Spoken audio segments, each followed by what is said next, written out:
And we're good. Hello, everyone, and welcome to the Christian third annual virtual career exploration camp. Man, you were Mister Inaugural Career Exploration Camp. This is the third annual. That's weird to say, isn't it? Let's go. So really appreciate everyone coming out today for the first iteration of the third annual virtual career exploration camp for sports biz camps. We've got a lot of in-person programming going on throughout the summer, but one of the things that we learned through COVID-19 was we wanted to provide access to as many students as possible. And a lot of you don't live in markets where we actually have in-person camps. So this is a great way for us to continue to support you, to continue to help you on your journey towards a career in sports and to try and support you however we can. So really excited to bring this back and really humbled to have an amazing panel for you today, kind of built around sports marketing. So before I introduce them, and we start to kickstart, I also want to kind of make sure that we recognize what today is, which is Juneteenth. So, ultimately, as an organization, our mission is to change the lives of underrepresented high school and college students through the sports business. A significant number of those folks that are underrepresented and the people that we seek to support are members of the African American population. And Juneteenth is a very important day in their history and the fight for integration and the fight for additional opportunity and really what we try to do as an organization is create some solutions towards some of the systemic inequalities in our society, many of which have affected people of African American descent. So I just want to make sure that we talked about that. We recognize that we knew that when we actually had this event today, that it was going to be on the day in which we were observing that. And we still want to push forward because we wanted to make sure that we address that and maybe use this as a platform to talk about that particular event. So want to recognize Juneteenth, and I'll give the floor to Christian or Roger if there's anything you guys would like to say on Juneteenth. Christian? I just want to say happy Juneteenth. Like you said, a really powerful day. I feel like, especially during 2020, it was really amplified in the way we celebrated. But now that we're more aware of it, obviously sports biz camps being a solution to some of those problems. So I just want to say happy Juneteenth to everyone, and shout out to Stack for having this event on Juneteenth. Roger? Yeah, the only thing I'll add is, it seems like it's just one population celebrating, but it's a holiday for everyone. If you're American, I mean, it's the day that we all were realized as citizens, right? And all equals, and we're all to be able to be at this table. Have us sit here, talking to a group of students, right? I think it's also something to be celebrated, even though it's now only a national holiday. Remember, there's a lot of us who celebrated it long before it was cool, right? So, I just get that back in mind. And if you don't know much about Juneteenth, learn, right? There's a lot of history behind it. There's a lot, misconceptions when we were taught when slavery ended.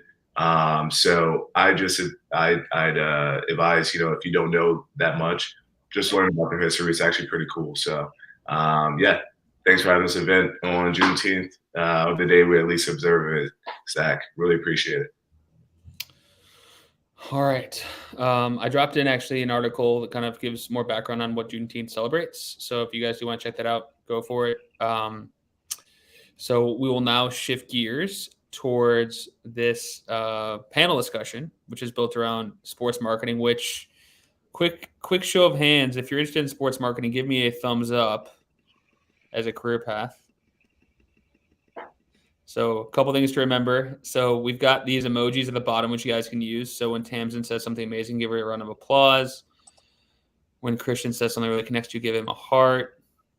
Where do you the like button? If I'm looking really cool, give me the sunglasses. When Christian says something hilarious, do the laugh. When we end, let's all celebrate. And I don't know when we use wow, but we can use wow. So that is one feature that we would encourage you guys to utilize throughout this particular panel.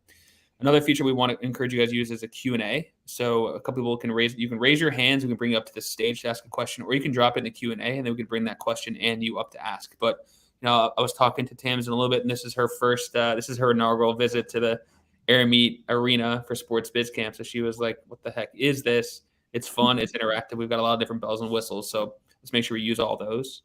And then once again, if you guys have comments, you can always drop them in the chat. I will be documenting that. So just a little bit of level set in terms of how we want you guys to engage. And please note, we do want you to engage. No one's here to talk at you. We want to talk with you, and that's why we use Airmeet as opposed to Zoom or something else. Cool. All right. I'm going to introduce Tamsin, Roger, and Christian, and then after Christian introduces himself, he's going to take it away as our moderator. Tamsin Barrelay, who I both pronounced her name correctly the first time, so I get credit for that. We talk about social capital a lot, and social capital is it's all about who you know and what they could teach you. And I think when we think about what we want for you guys is to have interactions with Tamsin or Roger or Christian and other folks like you're going to meet in the pathway conversations after this. But Tamsin is someone that I met through Roger, right? So like this stuff still happens as we get older. You meet people through other people, and then all of a sudden they, in this case, she's lent her time social capital to you all. So Tamsin Barrelay, would you kind of give a bit of background on yourself, maybe starting with your relationship to sports in high school, where you went to college, and then your current role, and then we'll go Tamsin, Roger, and then Christian. Sure. Hi, everyone. Thank you for having me. Happy Juneteenth to all of you. So a little background about me.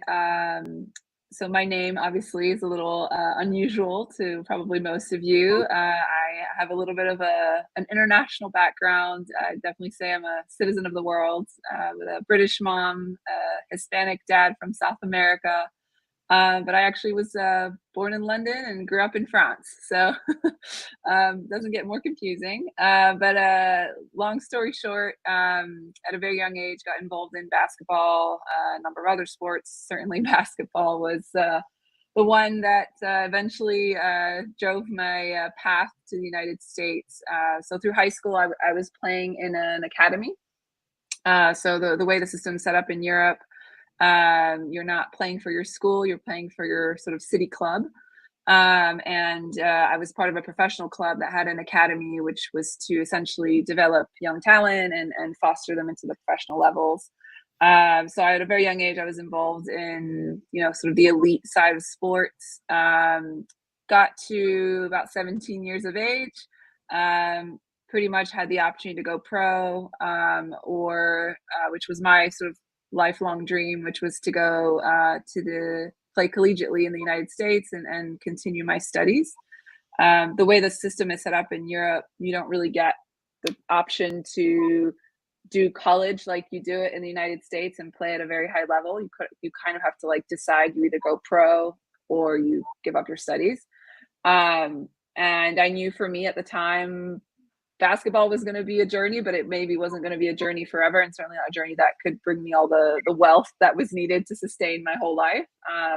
Luckily, things are starting to change a little bit in that regard for women, but especially 10, 15 years ago, for me, that definitely wasn't the case. And so school was definitely an important path, and I knew that I could do both by going to play in the United States, playing at a high level, and ultimately getting a degree at the same time. So when I got to the States, I joined Kent State University, which is in Ohio, a mid-major sort of Division I school, and played there for 4 years, got a degree in sports management. I knew even when I would be done playing, I knew I wanted to stay in sports and didn't know what or how or what direction that would be. Always had an eye for business and marketing as well. So I also did a minor in international business, and pretty much did all 4 years there, got my degree, and then kind of heading into my senior year, one of the recommendations was to get an internship to graduate. So once I found that internship, I, through a lot of social networking and attending at the time, we didn't have as many virtual things. They were more in person. But one of my professors at the time helped me get connected to the Cleveland Cavaliers, and which was one of the internships that I had applied for. He at the time had worked for the Cavs at some point in his career and was sort of transitioning into the collegiate teaching space. Yeah, one thing that led to the next. I got my foot in the door for interviews and got the internship with the Cavs. So that was sort of my first step into the world of professional sports outside of the court. From a personal perspective, and I joined the corporate partnerships team there as an intern. Over the course, it was like a 15-week internship, so I got to kind of catch the tail end of the NBA season and sort of the prep of the off season heading into the following season. Left my internship with an amazing, rewarding feeling, knowing that I had something to look forward to post-playing career days, because I did head back to Europe after college and played professionally for a few years before I ended coming back. So I'll pause there because there's more to the journey, but I didn't want to take up too much time. We can circle back on me after, if you want to come back to me after once Roger gets a chance to speak. We're definitely going to come back to you. It's kind of why you're here. Tim, I just wish you didn't stop. I didn't want to keep going too long, so I'll pause after college and then I'll come back. We'll come back to me after. Roger, how about you? Yeah, well, listen, I think Tamsin definitely showed us that there's a reason for the wow button with her background there. I'll say my background is not as wow as Tamsin's, but hi everyone. It's a pleasure to be in front of you guys today. Even if it's virtually. My name is Roger Jones, way more easier to pronounce than Tamsin. I'm from Cleveland, Ohio. Tamsin mentioned Kent State and the Cleveland Cavaliers. I grew up a huge Cavs fan, still a huge Cavs fan. I was actually at the 2016 championship, which yesterday was the 6th anniversary. And yes, I did watch all the highlights of LeBron blocking and Kyrie shooting, and it was and Kent State. I actually lived 10 minutes from Kent State, so I'm very familiar. I went to another mid-major that's in the same division as Kent State, Ohio University, the same university that our host Patrick Stack. Damn, I saw that. There's no thumbs down emojis. That's right. There's only positivity. Where I too studied sport management. I was a preferred walk-on to the basketball team. Unlike Tamsin, I couldn't last 4 years. I was very injury prone, and I wasn't as good as Tamsin. That's just be completely honest. So I actually started my career, my college career as a freshman pre-med, but I was able to stumble onto sport management and fall in love with it. And very similar to Tamsin, I had no clue what I wanted to do.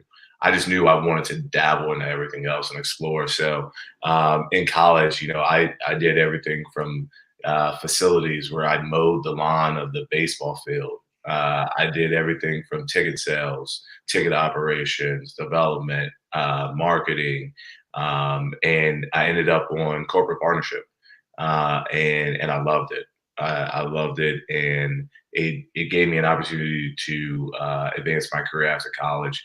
I worked for the University of Akron with IMG for 3 years after that, and then I spent the next 6 years in college athletics at the University of Maryland and Georgetown University. After I spent my time 5 years in DC, I ended up coming back to Cleveland and working for the Cleveland Browns, which was a dream, but it was also short-lived. I realized I didn't want to, or didn't really enjoy the pro setting. And I realized I really, really liked college and working with, college athletes. So today I sit as the Director of National Partnerships for the Brandar Group.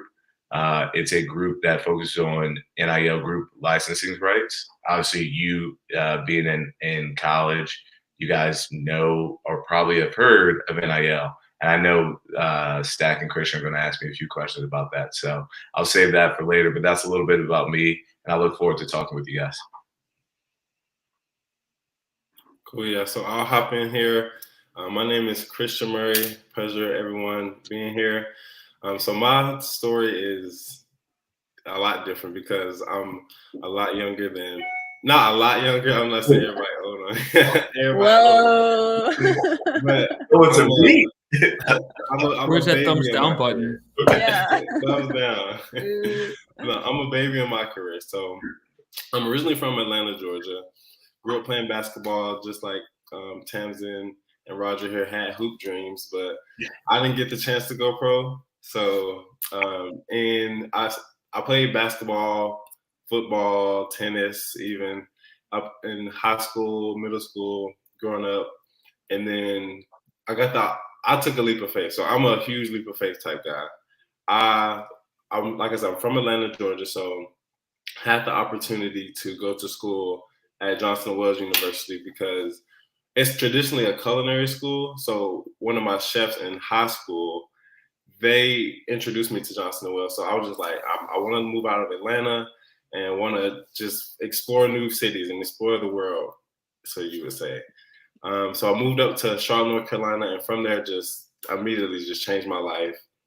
I went to school for sport management as well. And while I was in college, just tried to get involved in so many different opportunities, from fencing tournaments to the NBA All-Star Weekend to working with the Carolina Panthers to everything that I could get my hands involved in. And Stack was actually my professor. So as you would assume, I had to get involved in sports biz camps too. So when they were first starting it, it was much different than it is now. But now with the reach and all the different connections, it's grown to an amazing platform as it is today. So that's kind of my perspective. Like I said, and then once I graduated college, I took another leap of faith, moved out to Phoenix, Arizona, and then just found my way into another opportunity with the Fiesta Bowl, which is like a college football playoff game for college football. And I was working in corporate partnerships. That was short-lived, and now your boy is a free agent. So now I'm taking the perspective of someone who is probably y'all going to be in the same position here soon.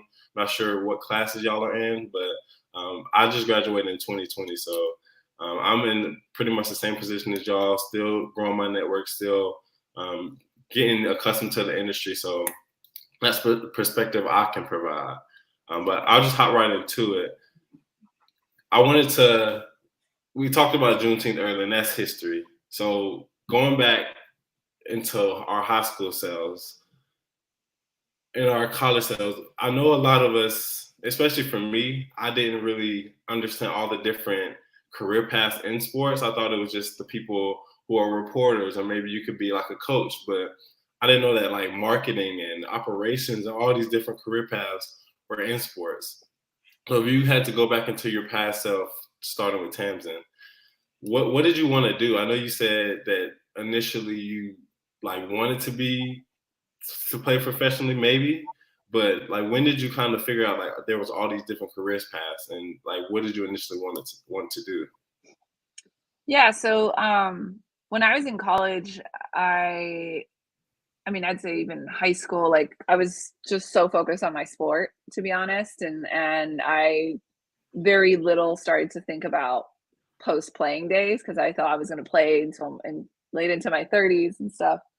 But there was I always had like kind of a bit of curiosity of like what makes like the NBA happen, what makes the NFL happen, what makes the Premier League happen in Europe, like kind of what actually goes on behind the scenes. And it was actually my father who has a bit of a business background. He's a consultant, retired now, but back in the day was a consultant. And he had told me about Mark McCormick, who had founded IMG. And he was like, he has a book, you should read it. Like, just kind of figure out like what is sort of the marketing and world of sports, right? And so I was probably about 16 or 17 years old when I read that book. And that just really like sort of really triggered a lot of interest for me to kind of find out more. So when I did get the opportunity to come play in the US, when I was obviously playing and as a student athlete, didn't have a lot of time to do much but sports in school and outside of that. But I did really make a conscious effort to connect with my athletic department, and just learn about the different roles that they all had. And I really connected well with the sports information office, which is basically communications.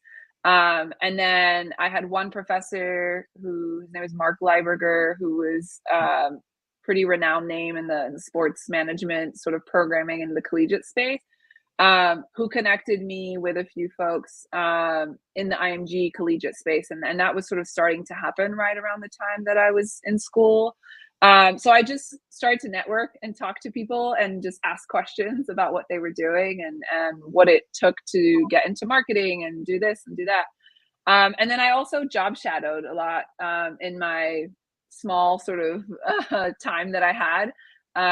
So when I was playing, I would always see people running around in headsets and throwing stuff in the crowd and and they would promote my games and stuff like that. And they would obviously do that for the men's basketball team, for the football team, women's volleyball, etc. And so I found out like who are those people that are actually doing that and that are promoting the games and anyways, I eventually got introduced to the marketing team at Kent State. And so I started shadowing them on my non-game days. I would help them on the men's games. I would help them around the football games. Anytime that I wasn't actually on the court and I had time when I was on the road, I would try and just, even if it was just like rolling t-shirts up or throwing stuff in the crowd or pulling students out of the crowd to participate in some of the promotions and stuff like that. So that was sort of my initial, I would say, like way of trying to find out what I liked or didn't like, or even just trying to understand what goes on behind the scenes, essentially. And then, like I said earlier, when I sort of got that internship with the Cavs, that really truly opened up my eyes to more the business side of sports and the corporate partnership side.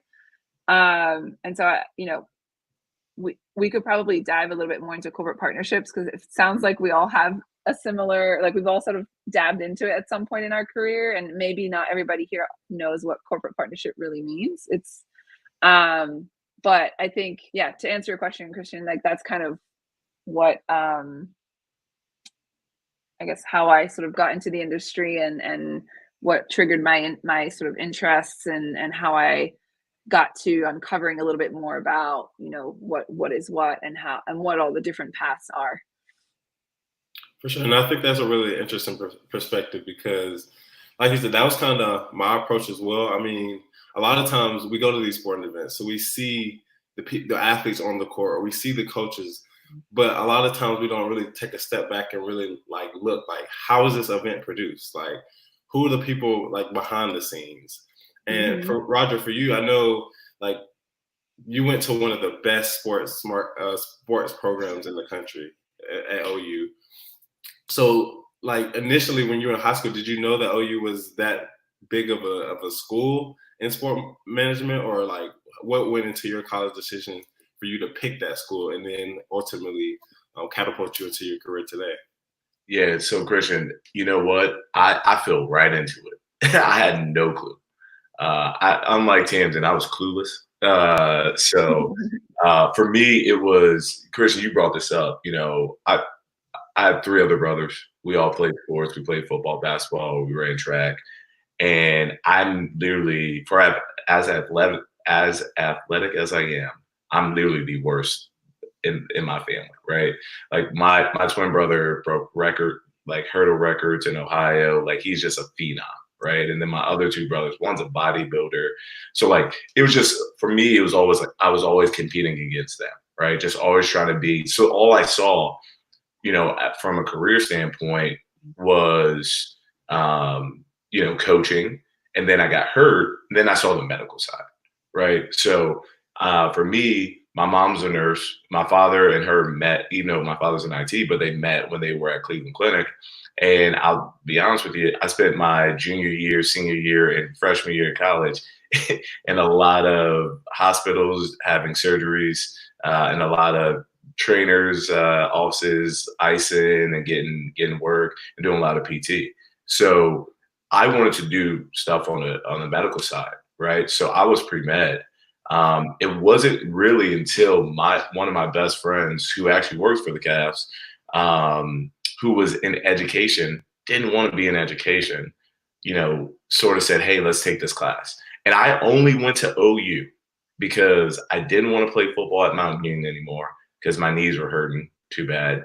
And my mom wouldn't let me go down to Elon in North Carolina because she said it was too far for her, right? So OU was like that happy middle where my parents said, okay, well, we can at least drive down, and I didn't have to play football. I wasn't good enough to play Division I football. So for me, it was a friend just saying, hey, take this class with me. And I took it. And I kid you not, I'm in Sport Management 101, right? So intro to sport management. And I'm sitting there and the professor literally goes, who is not a sport management major? And it was just us who raised our hand. And she was like, oh, wow, this is great. We actually have people. And I was like, wait, there's a major? You can major in sport management? So like now I'm just making fun. I'm like, okay, like these guys. And then she's like going and talked about facilities, ticket sales. And I'm like, wait. I literally, like, I didn't even know I was doing it, but I raised my hand and I said, wait, you can get a job in sports? Like not coaching, not like a, trainer. Like you can actually work in sports and they pay you real money. Not like, yeah, here's some game checks or, just some per diem, right? Like, and everyone started laughing. And I really, like, I was asking a serious question. And she was like, let's wait for the end. Yes, you can. But after that class, I kid you not, me and my buddy looked at each other. We ran right to the brocher's office. We changed our majors. Like, I was done. I was like, wait, I want to know more. So that's how I got into sports. And that's why, when I said in the intro, I dove right in. Like, I wanted to try. When we were doing the chapter on facilities, I was like, that's what I want to do. So I found myself a practicum, and then, when I started doing that, then we got into ticket sales. I was like, oh, that's what I want to do. And then, so I just started just jumping around, but I had absolutely no clue. And I actually found out while I was there that OU had such an illustrious program and such a big network, because we're better than Kent State. I mean, because we're, they just have a really good program. So yeah, it wasn't anything predetermined. It just happened. And, I'm very fortunate for it. No, that's crazy because my experience was exactly the same. Like I didn't know sport management was a thing. Whenever I went to a culinary school. Like they're known for hospitality and cooking. And that was my first introduction to it. And then I was just like, I don't want to cook. I don't want to be in nobody's kitchen. So when I saw sports, I was just like, I was actually interested on the medical side as well, because that's the only introduction I had into what you could work in sports as, other than like a reporter or anything. Yeah. So whenever I decided like, oh yeah, I'll just do sport management, thinking that was sports medicine, because they didn't have a sport medicine program. I was looking for that. But when I saw sports, I was just like, I played sports, I know sports. And it ultimately led to where we are today. But like Roger, you alluded to it earlier about like, once you're on campus, once you figured out that there's a sport program, like what did you do to get involved into it? Because we have classes, but a lot of times, a lot of people are focused on the education aspect, but I feel like the experience is what helps you understand what you want to do more than anything that you learn. So what were some of those things that you guys like experienced early that helped you like introduce you to sports marketing?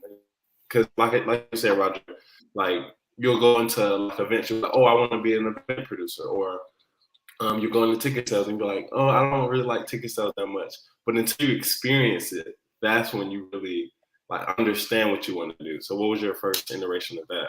Yeah, for me, and obviously being a former player who couldn't perform anymore, couldn't play, right? We've probably all been there. Like for me, I just wanted to be around the sport. So it didn't matter at that time in my career what I did.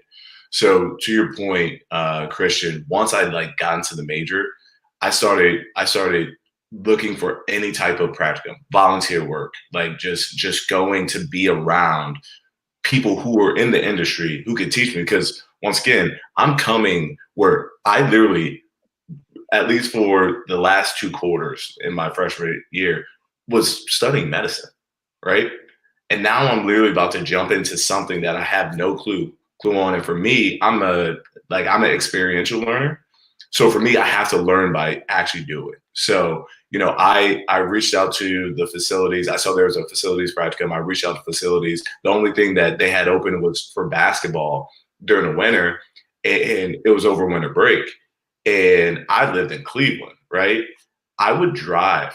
I went home for winter break. I would drive back for games in snowstorms, 3 hours, didn't matter. I would drive back and I would work a game and then drive home, right? And the game could end at 11. I'm driving home. So that's just for me. I was dedicated to learning about it. I wasn't getting paid. I just wanted to be exposed to it. So then after my freshman year, I said, you know what? I'm not going home, right?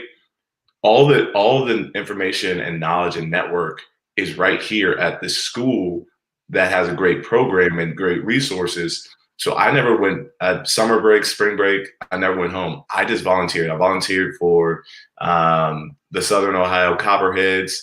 I did their PA, and LeBron says this a lot, but the best ability is availability. So for me, I just made myself available. So if there's anyone that needed volunteers, anyone that needed help, I was always there. And it allowed me to try a lot of different things. Tamsin brought up the people throwing T-shirts. I threw T-shirts. I'll tell you, if you're on the marketing team now and you're throwing T-shirts at game, do not do the behind the back pass. Just saying, if you're going to do it, lob it. Don't go fast. Some people make mistakes doing that. I just really tried to do everything, man. Just made myself available. Always seemed helpful, and you know what? It made people notice me. And I kid you not, even at a young age, I never truly had to apply for positions. Granted, most of my positions early were in the athletic department at my college, but that's where I wanted to be, and that's where I enjoyed learning. So cool. So, all right, Tamsin, we're in the marketing department. We're throwing out T-shirts, rolling out T-shirts, getting all these different experiences. So let's just fast forward a little bit to like your current role. Like, what would you say sports marketing is? Because like a lot of times, like we will look at a brand and we'll see that they align with sports, but we don't know like why. And so like I feel like that was what I learned the most in corporate partnerships is like understanding that companies want to align their brand with what their consumers enjoy, and that's so sports. So if you had to like break down what sports marketing is, what would you say it is, and like help us understand why it's important? Yeah, I think my opinion of sports marketing is it's the most authentic way to connect with a consumer without them even knowing that they're being talked to. So when you guys, potentially go to any type of, sporting event, anywhere from grassroots, youth, high school to an NBA or NFL game or anything in between, right? When you go to the games, you don't even realize you're being constantly messaged with all these marketing initiatives, and that's what corporate partnerships is. It's bringing marketing brands to life through sports. It's your sort of non-traditional way of talking to sports fans who are considered consumers, and utilizing a very sort of non-invasive way of talking to a consumer. So when you go to a game and you see signage, when you go to a game and there's a promotional moment and it's presented by something, you're getting hit through text messages when you're in the arena, or you're getting digital notifications on your apps and all this stuff. Like all these little touch points are sports marketing. And it happens in an ecosystem where you don't even, it's not like you're sitting in front of the TV and a commercial is being played at you. it's happening live in the moment, and you're not even realizing that it's happening. So that's kind of why sports marketing is so important, and why it generates a lot of money for the industry, and why it's also generated a lot of jobs and opportunities for people like us, to come into it and have a different role to play in sports marketing. There's different sort of lanes within it as well. For me specifically, I started on the team side of things, in corporate partnerships, and more so on what they call partnership marketing and activation. So I actually was in charge of managing a number of corporate sponsors of the Cavaliers for a number of years, where I had to implement all of their partnerships, and work with different teams around the company. So I would work with the social team, the comms team, the PR, operations, game day, all these different sort of entities, and help my partners bring their brand to life through the Cavaliers. So it could be, you could see them signage in game, you could see their name on the t-shirt that was being thrown out, you could see it on the Jumbotron, you maybe might see or hear their commercials on the TV and the radio. All this was sort of part of their partnership package, and my role was to execute it and make sure everything would happen. Evolved that a little bit and moved into an agency role, where I got to see the sports marketing lens from sort of an other angle of the industry, which are agencies. So agencies sort of operate as this like middle person to the brands and the properties, which are teams or leagues or even athletes, who they have relationships with. And my role there was to sort of strategically help these different brands place their investments, place their marketing spend, through sports partnerships and through sports marketing that would align with their goals. And then making sure that it would come to life, make sure that it would happen, make sure that it was being measured accordingly, and that they were getting the proper sort of return on their investment as they were looking at this, sort of holistically. And then now sort of jumping into my new role at Under Armour. In this role now, I'm in a strategy role for sports marketing. So I'm now seeing things from the brand side, at a global level. So I work with not only an Americas region, but I work with EMEA, which is Europe, Middle East, and Africa. And I'm also working with APAC, which is Asia Pacific. So my role is to kind of set the direction for Under Armour in the sports marketing space as it relates to basketball, and other team sports, and sort of try and help us become a more, develop more brand awareness through sports marketing. And the way we do it at Under Armour is through athletes, through properties and partnerships. So anything from a partnership with the NBA or a specific team, or even a professional club, to grassroots. So we have a lot of initiatives that we do in the youth space, across a different number of sports, where we provide opportunities, initiatives for kids to get better in the sports. And obviously it's an opportunity for us to have a touch point with a kid, but who also is a consumer and who obviously has buying power at some point in their life. But yeah, so my role right now is to kind of try and bring Under Armour together across the globe to try and find a new direction for us to build our presence in a stronger way in the basketball space, because that hasn't been sort of it isn't the sport that we're necessarily known for. Currently, our history relies in American football, but obviously with someone like Steph Curry at the head of our basketball brand right now, with his signature brand called Curry Brand, we're sort of starting to get some good. Get the ball rolling a little bit, no pun intended, to kind of shift a little bit how basketball is seen for Under Armour, sort of from everybody's perspective. Absolutely. So, and yeah. I guess to make it simple, I don't know why, but I'm just thinking about like a peanut butter and jelly. And it kind of makes sense because like the brand, whatever the brand may be, let's use Under Armour for an example.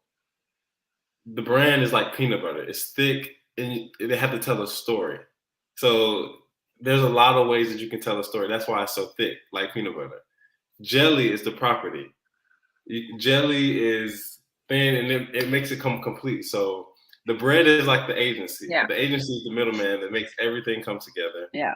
You have the jelly, who's the property or the team or whatever the case may be. So Yeah. Roger, I think a good way of maybe putting it into perspective for people is like, brands all have marketing budgets, right? And there's different ways of bringing brands to life in various marketing initiatives. So to simplify it, you could put some money into radio, into TV, into digital ads, into social paid media. Sports marketing is sort of another supporting element of your overall advertising or marketing budget. So if most brands who have a significant budget will ultimately always have a sports marketing strategy that sort of fits within their overall brand strategy. And the reason for that is a lot of brands are seeing sports marketing as a great way, like we said earlier, to connect with consumers in the most authentic way that fans don't even feel like they're being targeted. And they're kind of in the moment, enjoying the sport, enjoying what's happening, and it's a moment in time where fans are most engaged. Therefore, that's why you're seeing more and more companies spending in the space, and like I said, more and more opportunities for us to generate jobs, and you've seen a massive growth of sports sponsorship and corporate partnerships in the last 15 years. That, quite honestly, it was kind of new back then. I want to say maybe when I started my career, it was about 5 to 10 years in. Now it's certainly developed and become this massive revenue generating opportunity for the industry. But way back then, like, there was only a very few sports that actually monetized sort of sponsorship within the space. For sure. And Roger, for you, being that you were on the team side and now you're on the agency side, like, how do you help brands come to life, and like what type of skills do you need to help like amplify these big brands? Yeah, so like Tamsin was saying, I mean, sports marketing to me is the best way for a brand to transcend into a lifestyle brand. And what I mean is, brands, they have products and services, right? And then they have their overarching brand strategy. But, when you put a campaign together, or you attach it to sports, to Tamsin saying, it's the most authentic way to engage consumers, right? And then they transcend to become a lifestyle brand. So one of the best skills for someone who sits in my seat is honestly listening. It's literally, and Tamsin probably could tell you this as well, but someone on my side, I have to listen. I have to listen to what someone in Tamsin's seat or other brands are telling me, what they want to do, what their objectives are, and where they want to go, and who they want to engage with. And then I have to figure out what's the best method, what's the best campaign, and what's the best platform to help them achieve that objective. So that's really one of the biggest skills is listening. The others is just having that creativity. The one thing that you're starting to see now, and like Tamsin said, I've been doing this for about 10 years, a little bit over 10 years. Yeah, Christian, I'm older than you. I know we mentioned we're old now.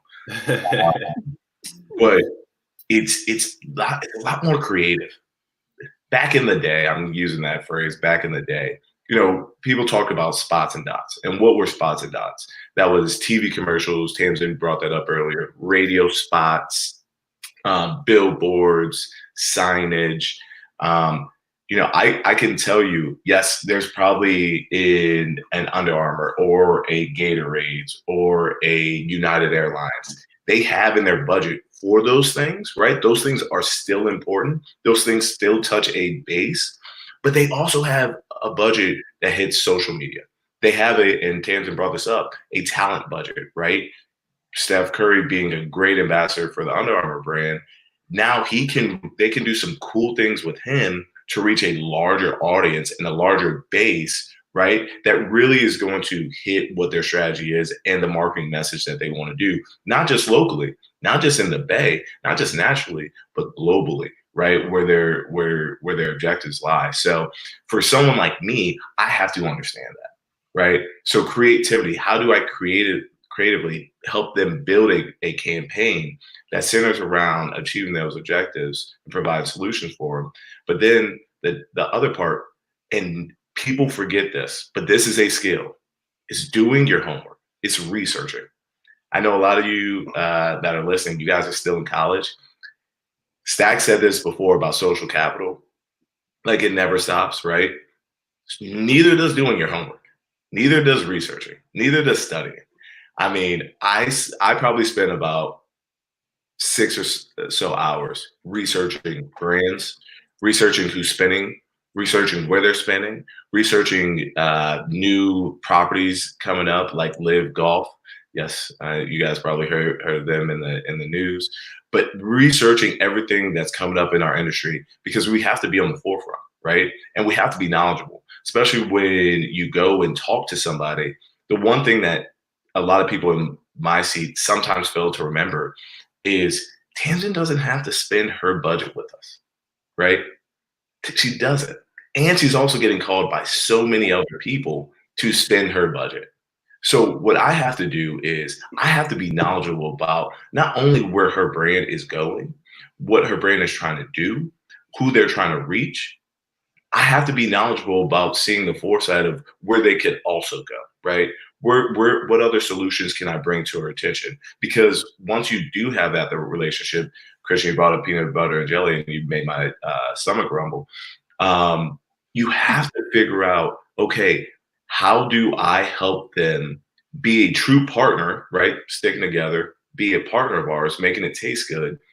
How do I also bring some other things to the table that can help them achieve another level that they want to get to? So that's really the three things. And just to recap, it's listening, it's being creative, and then it's also a constantly learning and constantly doing your homework and research.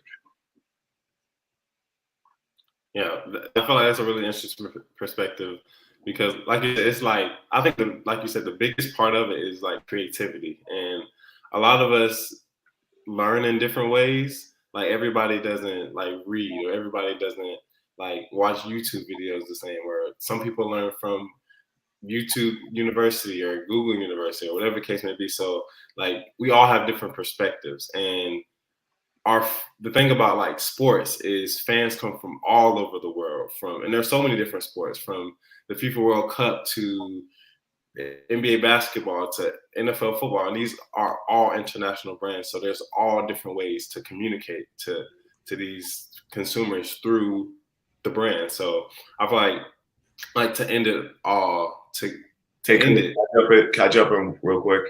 Yeah, go ahead. You bring up a good point. And one of the things where I learned the most, especially most about my role, but at least just most about sports, is going and volunteering at the Coca-Cola 500 in Charlotte. Because like I'm a black kid from Cleveland, never watched NASCAR race my life up until that point. And I was like, okay, I'm gonna go volunteer. I'm probably gonna be like passing on stuff or like taking tickets or stuff like that. But when I got there, I realized, yeah, I knew it was a whole weekend, but I was like, okay, they're just gonna race, go around, turn left. But it wasn't. It was a spectacle like I've never seen before. And I learned something that week, and I got to see a bunch of different brands sponsor and activate in unique, authentic ways to a base that I'm not used to. And it opened my eyes to sports marketing as a whole, because there's so many different ways to market to consumers, and brands truly have identities, right? And properties truly have identities. So I think, to your point about, there's just so many things out there. People, receive information differently. The same with brands, the same with properties. So I think exposing yourself to things that you've never been exposed to is one of the great ways to learn and experience that as well. Yes, sir. All right, we need to get a question from the audience here. Who are we gonna pick on? If someone doesn't ask a question, I'm gonna call you out. Ask Christian, I will do that. Ain't playing. He ain't playing.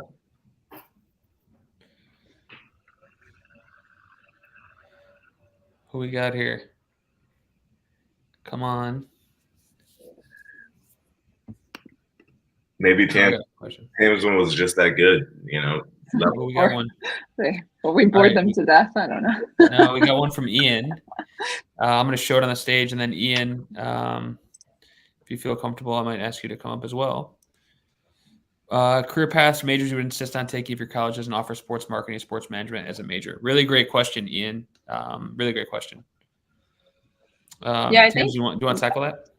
Yeah, I think the most important thing to know is there's no perfect major or career path to kind of get you into the sports industry. I've met a lot of people in sports management who, I mean, in my career path, who did not have a sports management degree, who maybe just had a traditional business degree or even psychology or communications or, so I think to that regard, I think don't stress too much about the fact that maybe there isn't a sports management specific major in your college. If there are types of majors that maybe will give you certain skill sets or background on getting you into the sports industry, I would maybe focus on maybe where your passions lie a little bit more. I don't want to box you into saying you should only do business or you should only do comms.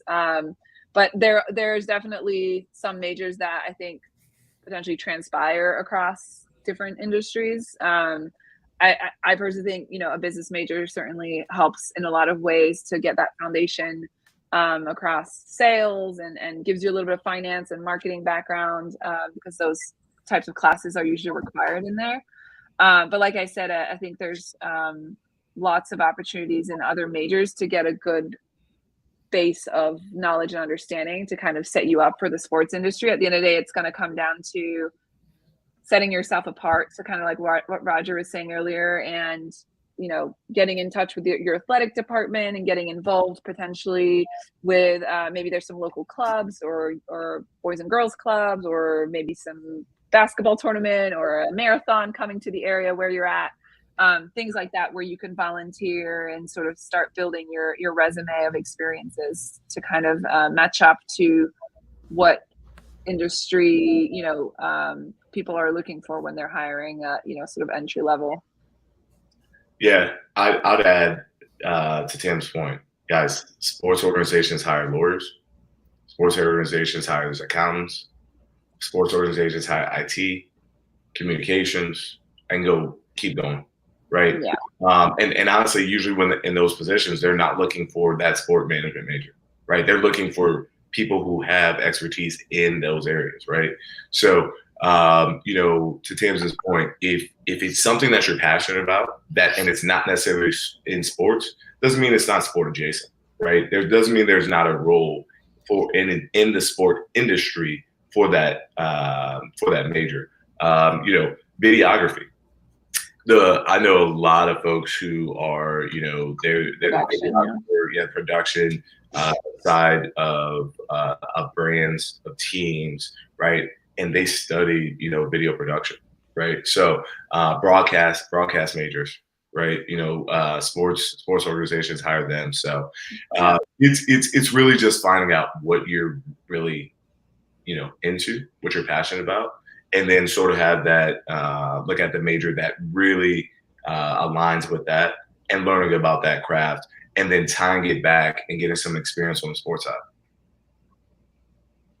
The key is experience. Experience. Go out and try stuff.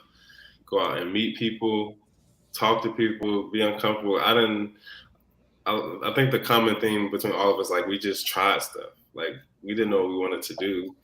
We didn't know how to get there either. Everybody has a different career path. So you just got to try stuff. You got to meet people, and you just got to just put yourself out there. Ian, where are you from, Ian? And really thank you for stepping up and taking a leadership position. Where are you from, buddy? I'm from Maryland. I'm from Columbia, Maryland. Okay. Yeah. Right in my backyard. I'm in Annapolis. Okay, yeah. So I'm relatively close. Man, how far are you from Bishop Barbecue? No, I'm joking. Not too far. And then Ian, how old are you? I just turned 18 recently, and I'm going to go to college. Yeah. So. Nice. Where you going? Awesome, man. Virginia Tech. Okay. Okies. Yeah. Congratulations, Ian. Hey, thanks for the question, man. I like the shirt too, man. Looking fresh. Thank you. And Ian, as you know, I think I don't know if they have a sports management program there, which is probably one of the reasons you're asking. Mhm. But we know some folks in the athletic department. So since you're the only one to ask the question, we're going to lend our social capital your way, make a couple intros for when you get on campus. I mean, that's a great way. You know, Roger and I went to school in the middle of nowhere, so we didn't have access to the Hornets like Christian did in Charlotte. Christian was working at the Hornets from like day one on campus. So when you're in Blacksburg or we were in Athens, like the only place you can really work if you want to work in sports athletic department, but there's still a lot of opportunities there. So let's connect after this, make some introductions, man. But really great question, and just know that it doesn't. Some career paths, it matters. If you're going to be an engineer, it matters what you major in. Sports, to work in the sports industry, particularly in sports marketing, it does not matter. Yep. Thank you. I'd really appreciate that. Christian, how many times have you gotten asked what classes you took in your job interviews? 0. I'm not trying to say it doesn't matter, but like it doesn't matter, guys. And if you do the right things, you will be fine, man. Whatever you make. Yeah. And I think the point that Roger made around, like, you know, they're going to need IT people, they're going to need comms people, they're going to need like sport organizations and brands who do sports type marketing or whatever. Like, they all operate as individual companies, and there's so many different parts of a company that make it live and breathe and happen. And so any sort of line or passion that you have might eventually lend itself into working in the industry. So yeah, I wouldn't put too many guardrails around you to stop you from thinking that even though you might have a certain major doesn't mean you can't get into the sports industry specifically. Okay. Thank you. Thank you very much. Thanks, Ian. man. And we're doing a DC camp, so we got to find a way to get you there too. Oh yeah. Are you going? Will it be this summer? Right. Yeah. Yeah. I can try to find out some more information about it. August 9th through the 12th, man. We need you there. Okay, sounds good. Oh, through the 12th. Okay, yeah, I can make that. I move in on the 15th, so you don't have to come for the whole. I mean, you're supposed to come the whole time, but we'll make an exception for you since you seem like a good egg. Thank you. Thanks, Ian. Thanks, Ian. Christian, you want to close us out here before we? So, kind of the next step in the process is the students are going to be able to sit down at small roundtables with a number of folks in the sports marketing field. So, I guess, you know, as we close it down, Roger, one piece of advice you'd give these students, and then maybe one good question they should ask when they get into these roundtables, and then Tamsin, and then we'll finish with Christian. Yeah, guys, one piece of advice. I said it before. Just keep doing your homework, right? Keep being exposed and expose yourself to opportunities like this. Stack just mentioned, you know, sports biz in-person camps, right? The best way to break into this industry is by building your social capital. You know, I'll tell you this, a lot of times I've gotten jobs, I've gotten advanced in my career was through the people I knew. Just opportunities with them, working with them. A lot of my partners are people that I've already known previously and just build relationships with. So just constantly build relationships with people and also get to know the people who are like your peers, like in here, right? Because when you guys get to our age, they're going to be your peers in the workspace. So I just keep building relationships. And the one of the questions I would ask, or if I were you guys to ask, is ask all the professionals, like ask them about a challenge that they had to overcome. Because the one thing that we always see about sports, right? We see the glitz, the glamour, the cool side of it, and it is cool. But to Tamsin's point, it's a business, right? There's some ups and downs on the side of it, and I always tell folks, be prepared, and be prepared by learning from other people who've been in your shoes and walked your path, or the path that you're about to walk. So that's one of the questions I would ask. How about you, Tamsin? Cool.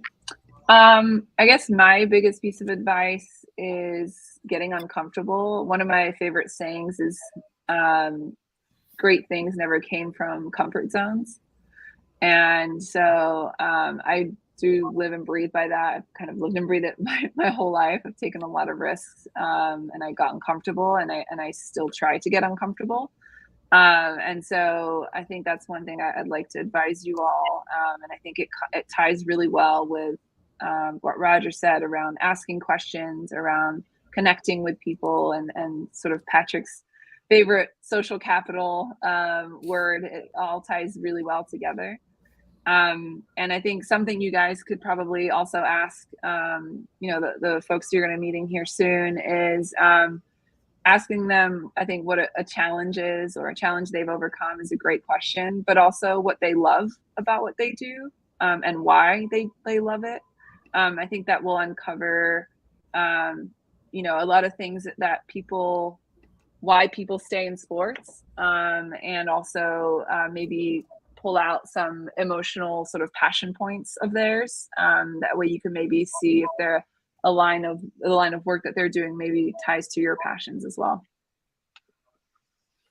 Amazing stuff. And then last but not least, Christian.